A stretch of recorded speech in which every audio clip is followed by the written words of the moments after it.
Catching my first fish was definitely exciting. I just remember like the rod being a little wobbly because I had to hold on really tight and set. Though once Cole was able to, get a net and pull the fish out of the water, he wanted me to hold it so we could have like a really great picture. But I have a big fear of holding and touching a fish. Should I mention that or should I? Oh, okay. My twin and I moved out to the ranch in 2006 because our family situation was not the best. We were in a really bad situation. Our family was kind of abusive to us.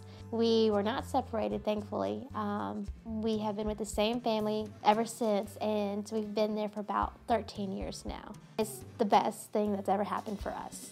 I love my family and they love me. I'm theirs and they're mine. So with On River Time, I know that one of my siblings was able to go before me.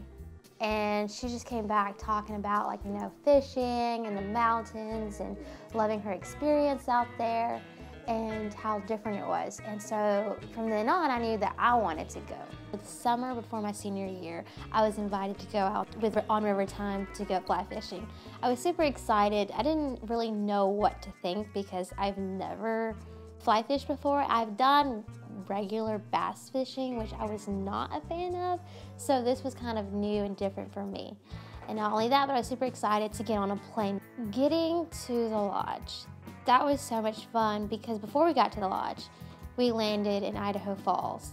From the time that we stepped off the plane, we immediately got on the bus to head to the lodge. But before we got to the lodge, we stopped at this little rest area. It looked over the Snake River and we had lunch out there. That's when the Big Oak kids got to know the Still Creek kids. So we all had lunch together. We're getting to know each other and just enjoying our time out there. And then we got back on the bus and finally made it to the lodge. One of the first people that we met out there was Justin Hayes, the manager for the lodge at Palisades Creek, and he was just so excited for us to be there, very energetic and happy, and was just a big goofball. Was just making us all laugh and showing us where we were staying, and we all settled down into our cabins and just got ready for dinner that day. The girls, we were so lucky because we got to stay in the nicest cabin, which was the A-frame. And we had that all to ourselves, and we were just all like in oohing and awing over the cabin. And not only that, but it was over the Snake River, and we had a really beautiful scenery out on the back porch, which was really nice. Just seeing the river right there and the mountains. The first day, fly fishing, I remember waking up around 6 in the morning, and we had breakfast with everybody. And then after breakfast, everybody had to go meet at the fly shop to meet with your fly guides and to discuss where you were going to go fishing. And I met with Gina because she was my partner to go fly fishing with, and our guide was Cole.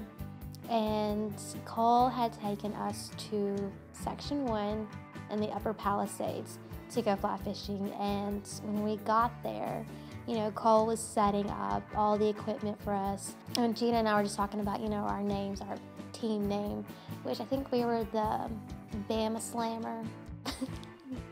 We got on the water, and that's when I first started learning how to fly fish. And the wind was pretty high that day, so it was kind of hard, first of all, for me just to learn how to fly fish, and then with the wind blowing. But it was super fun. Cole helped us out a lot on, getting through. Cole definitely had to keep telling me to mend. I believe the baits that we were using were some kind of brown nymph and a worm. The whiteys were kind of ugly and they were just gray or silver, and the rainbows were beautiful. I love the little black tail that they had. It was a lot more colorful than the whiteys for sure. Fishing with Miss Gina was definitely fun. We just always had a good time, I guess from day one. We were just very comfortable and, talking to each other, and she was asking me about my personal life, and she was telling me a lot about herself. Yeah, we definitely laughed a lot. With the waterfall, we did get out. There's a little island right in front of the waterfall, And so we're able to get out and just kind of like sit there and relax for a minute. We did see some eagles go by, and that was pretty neat. And at one point we did get out on a bank for lunch, and we met with a few other guides and a few other kids from the group. And we all just had lunch and had a good time. When we weren't fishing, I really enjoyed having a campfire just about every night after dinner, and everybody just hanging out and goofing off. Some kids would go off and scare other people, go ding-dong ditching. Eating together, that was super fun, and all the fancy food. Like, my favorite dish that week was definitely steak and chimichurri. The devotion was pretty neat, having the older guides, or not guides, but the older kids leading a devotion each night and learning something about them was pretty neat. Fly fishing Olympics is pretty cool. You know, we're all learning about how to fly ties or trying to see how far we can cast. One night we all gathered around and wrote down like some of our fears and worries, and we threw it in the fire just to represent, like, you know, on overcoming that, and that was pretty neat.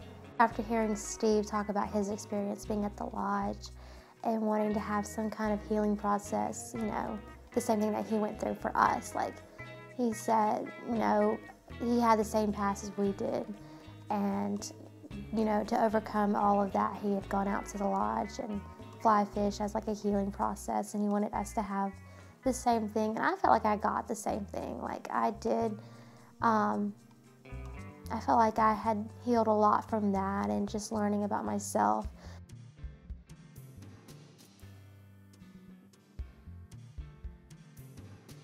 So after fishing, we did go out to Yellowstone for the day. And that was pretty neat because that was the first time I've ever been to, you know, any national park. And some of the things were really awesome. I do remember seeing a lot of the geysers, and one of them I really enjoyed was called the Morning Glory. It was just massive and this beautiful blue geyser just sitting there. And then my other favorite thing that I saw was the Grand Canyon of Yellowstone.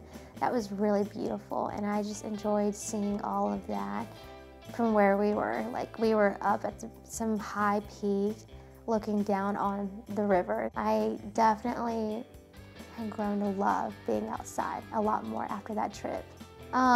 Definitely the kids did talk about their trip with everybody back at home, back at school.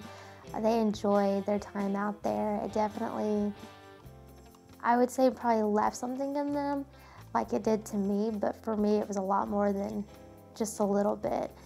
On River Time was definitely the talk, you know, the topic or whatever at school, because it was different for everybody, because no one really in Alabama had gone out that far.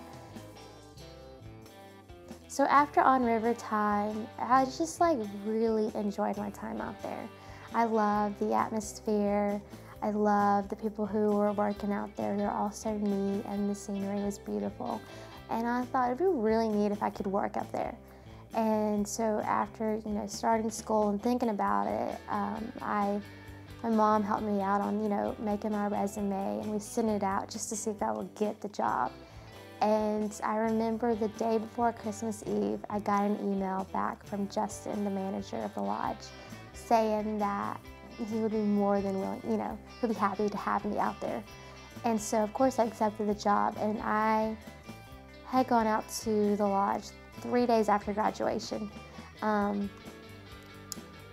and started working from then on. And I was a waitress and a housekeeper at the lodge, and I loved it. I loved the experience out there. I loved working with everybody and living with a few of them. I enjoyed, you know, on our off days, fishing and hiking, going to music shows, and just hanging out. Going out there was different, obviously, than what everybody else was doing after graduation. Lucky for me, I already knew a few people out there. And even before I had gone out there, some of the people were messaging me through social media, you know, saying, "We're excited to have you here, can't wait to see you, drive safe." And that was pretty neat and fun to know that, you know, people were waiting for me. out there. I love that. That was one of the neat things is, being out there already and then seeing the kids come out and just watching them experience all these new things with the fishing, meeting the guides, and the way how, we did things with On River Time. It was super neat seeing on that end. And, just talking to the kids, asking them, what was it like for you? That was your first time being on the river, being on a drift boat, fly fishing. Like, did you enjoy that? Is it what you thought it was? Just hearing their stories and experiences was really neat. So after leaving the lodge, I was able to go on an amazing road trip. From the lodge, we had gone down to Utah to go visit some of the national parks. I was able to go see Zion, Bryce, Arches, the Grand Canyon, Escalante Monument, just all of that. So after going, being at the lodge and then going on this awesome road trip, it just inspired me to travel a lot more, and I wanted that to be a part of my life. So now I'm on the path to becoming a flight attendant and working my way up. I've been back to the lodge a few times because of my job has allowed me to do it, and I've been to several other places across the country. I want the kids who have, go out with the ORT group to get that, there's a lot more than just Alabama. There's a lot more out there in our country that I believe, we've got so many beautiful things that I feel like not a lot of people get to see. And so I feel like we're lucky to be able to fly out to Idaho and go see some of these things and do some of these fun experiences. And it changed me in a way, and I hope that it might do the same for the kids to travel more and to learn more new things about our country and the things that we're able to do and what we're capable of. And I just would like for them to get that.